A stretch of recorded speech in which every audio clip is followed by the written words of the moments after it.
Hi guys, সকাল সকাল ঘুম থেকে উঠেই খলাতে এসেছি। আগামীকাল যে ধানগুলো কুবে নিলাম অটোতে, সেই ধানগুলো আজকে সিদ্ধ করব। তো hey what's up guys, this my new other mini blog. আশা করি তোমার সবাই ভালো আছো। আর হ্যাঁ গাইজ, কি বলবো, দুঃখের কথা, এই জ্যৈষ্ঠ মাসের সোনালি ধান ঘরে তোলা যে কি যে একটা প্যারা। এমনিতে তো এই ধান হলো পানির ভিতরে কাটতে হয়, এখন যে সূর্য আমাদের তাপমাত্রা দিচ্ছে আর তোমরা যারা ঘরের কাজ করতেছে এই ধান কাটামারির, অবশ্যই বলে যাবে তোমাদের কেমন অনুভূতি। এই ধান সিদ্ধর পাল্লে দেখলে আমার একটা কথা মনে হয়, এই পাল্লেতে আগে আমরা ছোটবেলায় খুব শখ করে ডিম দিতাম আর সেই ডিমগুলো সিদ্ধ হয়ে যেত।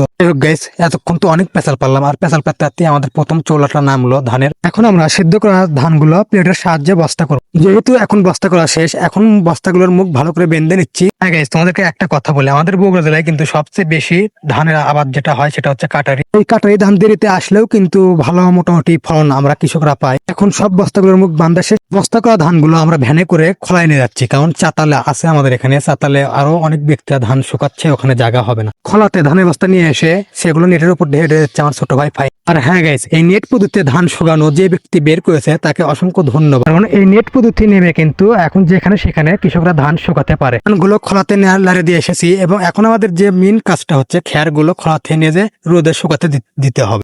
খেরগুলো ভ্যানে তুলতেছি, কারণ কয়েকদিন হলো আকাশ মেঘলা এগলা ভাব, কারণ আচমকা বৃষ্টির হলে খেরগুলোরও ভিজবে এবং ধানগুলোও ভিজবে। হ্যাঁ গাইস, এখন আমার গন্তব্য হচ্ছে একটা ফাঁকা জমি লাগবে, সেই জমিতে খেরগুলো ঢেলে ফেলে দিয়ে আসবো, যেখানে সূর্য আমার রোদ দিচ্ছে। করে যে কাঁচা খেরগুলো এই জমিতে আনলাম, এই জমিটি উঁচু আছে এবং এখানে রোদও ভালো পাবে এবং তাড়াতাড়ি শুকাবে। আর হ্যাঁ গাইস, তোমরা যারা এই তীব্র গরমে ধান কাটাবাড়ি কাজ করতেছো, কাজের ফাঁকাকে বেশি বেশি ঠান্ডা পানি পান করো। ছিল আজকের মিনি ব্লগ। নেক্সট কোনো ভিডিওতে দেখা হচ্ছে। আল্লাহ হাফেজ।